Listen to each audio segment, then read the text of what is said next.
பள்ளியறை எங்கும் பாலியல் கரைகள் வேடிக்கை பார்க்கும் திமுக அரசு என்று நாம் தமிழர் ஒருங்கிணைப்பாளர் சீமான் கண்டனம் தெரிவித்துள்ளார்.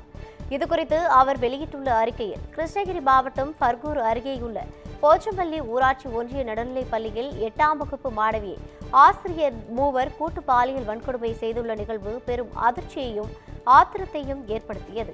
அந்த வேதனை செய்தி மறைவதற்குள் மணப்பாறையில் தனியார் பள்ளி சிறுமிக்கு தாளாளர் உள்ளிட்டோர் பாலியல் துன்புறுத்தல் என்னும் செய்தி இதயத்தை நொறுங்க செய்கிறது. நாள்தோறும் நடைபெறும் பாலியல் வன்கொடுமைகளை தடுக்க தவறி சட்டம் ஒழுங்கை முற்றிலுமாக சீரழித்துள்ள திமுக அரசின் நிர்வாக திறனற்ற அலட்சிய போக்கு வன்மையான கண்டனத்திற்கு உரியது என்று தெரிவித்தார். தேர்வுக்கான ஆன்லைன் விண்ணப்ப பதிவு தொடங்கியதாக தேசிய தேர்வு முகமை அறிவித்துள்ளது.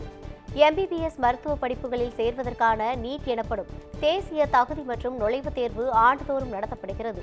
தேசிய தேர்வு முகமை நடத்தும் இந்த தேர்வுகளை ஆண்டுதோறும் 20 லட்சத்திற்கும் மேற்பட்ட மாணவர்கள் எழுதி வருகின்றனர்.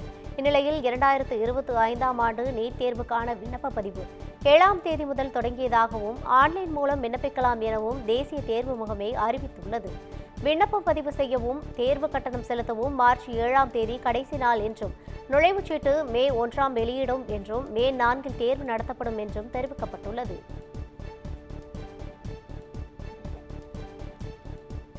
குளித்தலை பேருந்து நிலையம் முன்பாக புதிதாக அலங்கார வளைவுகளை அமைக்க தடை விதிக்க கோரி வழக்கில் கரூர் மாவட்ட ஆட்சியரிடம் பதிலளிக்க உயர்நீதிமன்ற மதுரை அமர்வு உத்தரவிட்டுள்ளது. குளித்தலை பேருந்து நிலையம் அருகே ஏற்கனவே டாக்டர் கலைஞர் சட்டமன்ற பொன்விழா வளைவும் மற்றொரு அலங்கார வளைவும் ஏற்கனவே கட்டப்பட்டுள்ளது. இந்நிலையில் மீண்டும் புதிதாக அலங்கார வளைவு கட்ட திட்டமிடப்பட்டுள்ளதால் பேருந்து நிலையத்தின் உள்ளே மணல், ஜல்லி, கற்கள் போன்றவை கொட்டி வைக்கப்பட்டுள்ளன. இதனால் பொதுமக்கள் அவதியடைந்து வருவதாகவும் கரூரைச் சேர்ந்த கணேசன் என்பவரால் பொதுநல வழக்கு ஒன்றை உயர்நீதிமன்ற மதுரை அமர்வில் தாக்கல் செய்தார்.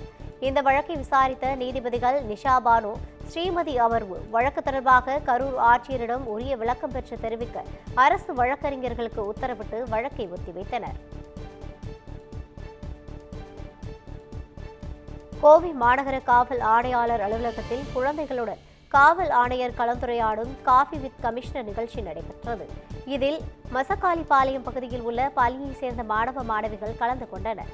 மாணவர்களுடன் கலந்துரையாடிய மாநகர காவல் ஆணையர் சரவணசுந்தர் சைபர் கிரைம் குற்றங்கள் மற்றும் போக்சோ சட்டத்தின் கீழ் குழந்தைகளுக்கான எதிரான பாலியல் வன்முறைகள் குறித்து விரிவாக எடுத்துரைத்து விழிப்புணர்வு ஏற்படுத்தினார். இந்த கலந்துரையாடல் மிகவும் பயனுள்ளதாக இருந்தது என்றும், இதுபோன்ற நிகழ்ச்சிகள் தொடர்ந்து நடத்தப்பட வேண்டும் என்றும் மாணவர்கள் தெரிவித்தனர். செக்ஷுவல் அபியூஸ் செக்ஷுவல் அஃபென்சஸ் ஆக்ட்னு ஒரு ஆக்ட் இருக்கு. ஸோ அது சம்மந்தமாக உங்கள் ஸ்கூலில் நிறைய அவேர்னஸ் கொடுத்துருப்பாங்க, உங்கள் டீச்சர்ஸ் கொடுத்துருப்பாங்க, பேரண்ட்ஸ் கொடுத்துருப்பாங்க. எதெல்லாம் அஃபென்ஸ் அப்படிங்கிறத உங்களுக்கு நிறைய டீட்டெயிலாக சொல்லியிருக்காங்களா? அகில பாரதிய வித்யார்த்தி பரிஷத் சார்பாக திருப்பரங்குன்றம் சாலையில் பேரணி நடத்த அனுமதியை கோரிய வழக்கில் உயர்நீதிமன்ற மதுரை அமர்வு மறுப்பு தெரிவித்துள்ளது. அகில பாரதிய வித்யார்த்தி பரிஷத் அமைப்பின் மாநில மாநாடு மதுரையில் நடைபெறவுள்ள மாநாடு மற்றும் ஊர்வலத்திற்கு அனுமதி வழங்கி உத்தரவிடக் கோரி உயர்நீதிமன்ற மதுரை அமர்வில் பொதுநல வழக்காக தாக்கல் செய்யப்பட்டது. இந்த மனு நீதிபதி தனபால் முன்பு விசாரணைக்கு வந்தபோது பழங்கானத்தம் ரவுண்டானா பகுதி போக்குவரத்து நிறைந்த பகுதியாகவும் பள்ளி, கல்லூரிகள், மாணவர்கள் அதிக அளவில் வரக்கூடிய பகுதியாக இருப்பதால் அங்கு பேரணி நடத்துவதற்கு அனுமதி வழங்க முடியாது என நீதிபதி கூறினார். தேவைப்படும் பட்சத்தில் ராஜா முத்தையா மன்றம் பகுதியிலிருந்து தமக்கம் காந்தி மியூசியம் வரையில் பேரணி மற்றும் பொதுக்கூட்டங்களை நடத்திக் கொள்ளலாம் என உத்தரவிட்டு வழக்கை முடித்து வைத்தனர். திண்டுக்கல் சரக டிஐஜி வந்திதா பாண்டே IPS மத்திய அரசு பணிக்கு மாற்றப்பட்டுள்ளார். அவரை மத்திய அரசின் இளைஞர் விவகாரத்துறை இயக்குநராக நியமித்து உள்துறை அமைச்சகம் ஆணை பிறப்பித்துள்ளது. புதுக்கோட்டை மாவட்ட காவல் கண்காணிப்பாளராக இருந்து வந்த வந்திதா பாண்டே கடந்த சில வாரங்களுக்கு முன்பு திண்டுக்கல் சரக டிஐஜியாக பதவி உயர்வு பெற்றார். இந்நிலையில் அவர் மத்திய அரசு பணிக்கு உள்துறை அமைச்சகம் நியமித்துள்ளது. 5 ஆண்டுகள் அல்லது அடுத்த கட்ட உத்தரவு வரும் வரை வந்திதா பாண்டே மத்திய அரசு பணியில் நீட்டிப்பார் என்று உத்தரவில் தெரிவிக்கப்பட்டுள்ளது. வந்திதா பாண்டேவின் கணவரான வருண்குமார் IPS திருச்சி டிஐஜியாக பணியாற்றி வருவது குறிப்பிடத்தக்கது.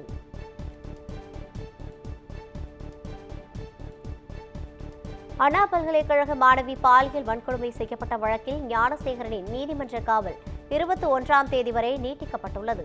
சிறப்பு புலனாய்வு குழுவினர் இவ்வழக்கை விசாரித்து வரும் நிலையில் குரல் பதிவு சோதனைக்கான 2 தினங்களுக்கு முன்பு ஞானசேகரன் புழல் சிறையிலிருந்து அழைத்து வரப்பட்டார். பின்னர் சைதாப்பேட்டை நீதிமன்றத்தில் ஆஜர்படுத்தப்பட்டு சிறைக்கு அனுப்பப்பட்டார். இந்நிலையில் அவரது நீதிமன்ற காவல் இன்றுடன் நிறைவு பெறுவதால் சைதாப்பேட்டை 11வது நீதிமன்றத்தில் புழல் சிறையில் இருந்தபடி காணொலி வாயிலாக குணசேகரன் ஆஜர்படுத்தப்பட்டார். அவரது காவலை வரும் 21ஆம் தேதி வரை நீட்டித்து நீதிபதி உத்தரவு பிறப்பித்தார்.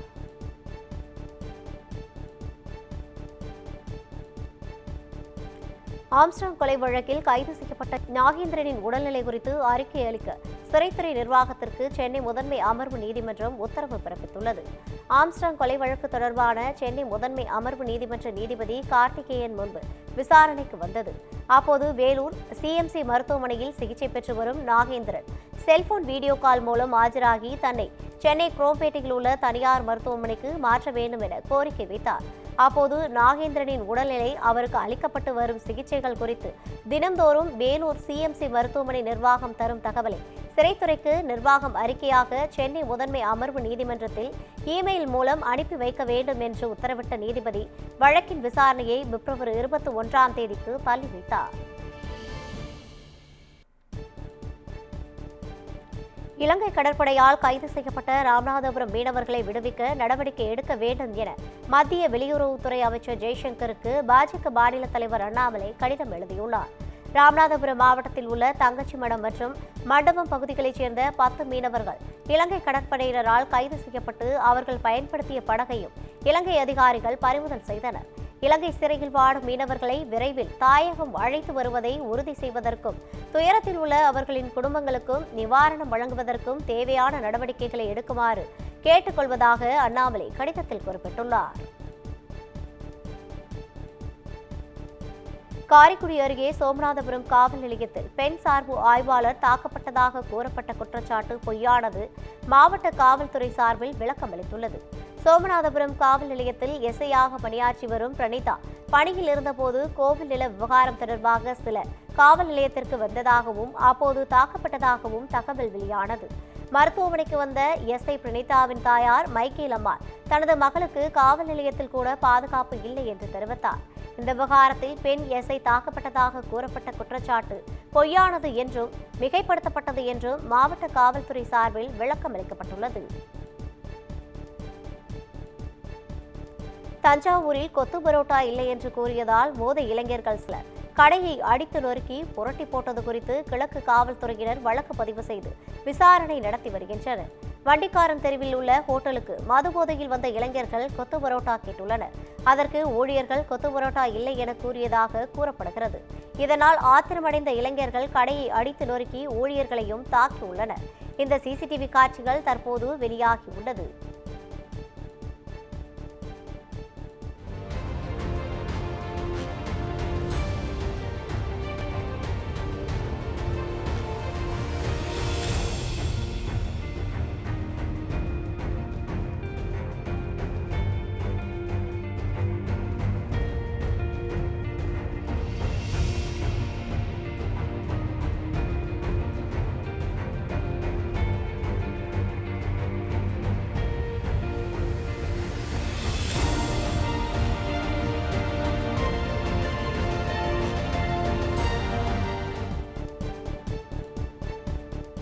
சென்னை செம்மஞ்சேரி சுனாமி குடியிருப்பில் 25க்கும் மேற்பட்ட பெண்கள் அரசு பேருந்தை பேருந்து நிலையத்திற்குள் உள்ளே செல்ல விடாமல் வழிமறித்து போராட்டத்தில் ஈடுபட்டனர்.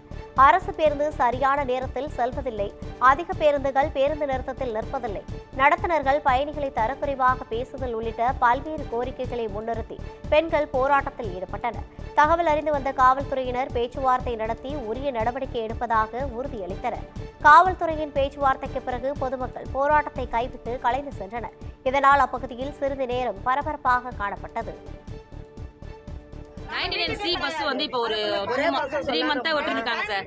அந்த பஸ் வந்து இப்போ டைமுக்கு வருது கிடையாது. 2 வாரமா பஸ் கிடையாது, டைமுக்கு வர மாட்டுது. அதே மாதிரி எல்லா பஸ்ஸுமே டைமுக்கு 6:30 மணிக்கு வர பஸ் எந்த பஸ்ஸும் வருதுல, 7:30க்கு தான் வருது பஸ்ஸுங்க. பிள்ளைங்க எல்லாருமே சோழிநல்லூருக்கு போய் தான் போறாங்க. அதே மாதிரி பஸ் டிப்போல இருந்து எடுக்கிற பஸ் வந்து அது உள்ள கொஞ்சம் நவுந்தா கூட யாரு ஓடி வந்தாலும் நிறுத்தவே மாட்டேன்றாங்க. அது வயசானாலும் சரி இல்லை யாராலும் சரி ரொம்ப மட்டமா பேசுறாங்க. அது எதனால பேசுறாங்க எங்களுக்கு தெரியாது சார். ஆனா இதே மாதிரி பண்ணிருந்தா எப்படி சார்? நாங்க எல்லாருமே சேர்ந்து மறியல் தான் பண்ண வேண்டிய கண்டிப்பா ஒரு சூழ்நிலை வரும். சரிங்களா? எதுக்காக? பஸ்ஸுக்காக தான். பஸ் வந்து நிக்க மாட்டாங்க, டைமுக்கு வர மாட்டாங்க, கேட்டா எங்களுக்கு ஆள் இல்லைன்றாங்க, ஆள் கிடையாதுன்றாங்க, டிரைவருக்கு கிடையாது அப்படின்னா எப்படி சார் அது?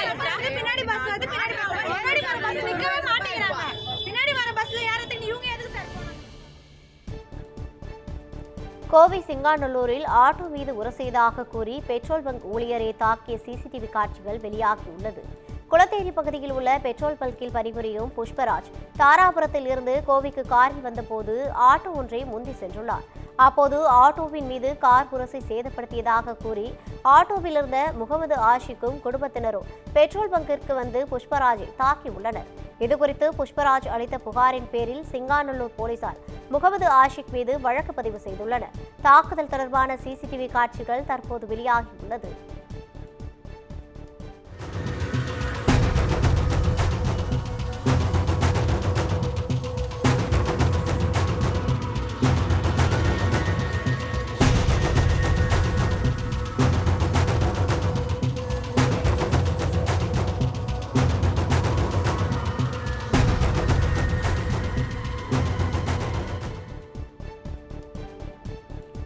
இலங்கை சிறையிலிருந்து விடுவிக்கப்பட்ட 9 மீனவர்கள் சென்னை வந்தடைந்தனர்.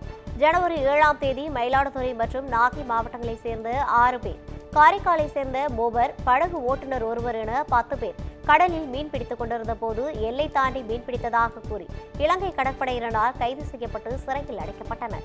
அவர்களை மீட்க மத்திய மாநில அரசுகள் பேச்சுவார்த்தை நடத்திய நிலையில் 9 பேர் விடுவிக்கப்பட்டனர். ஓட்டுநருக்கு மட்டும் 6 மாத சிறை தண்டனை விதித்தது. இந்திய தூதரக அதிகாரிகளிடம் ஒப்படைக்கப்பட்ட 9 மீனவர்களும் கொழும்பிலிருந்து விமானம் மூலம் சென்னை வந்தடைந்தனர். அவர்களை மீன்வளத்துறை அதிகாரிகள் வரவேற்று தனி வாகனம் மூலம் சொந்த ஊருக்கு அனுப்பி வைத்தனர்.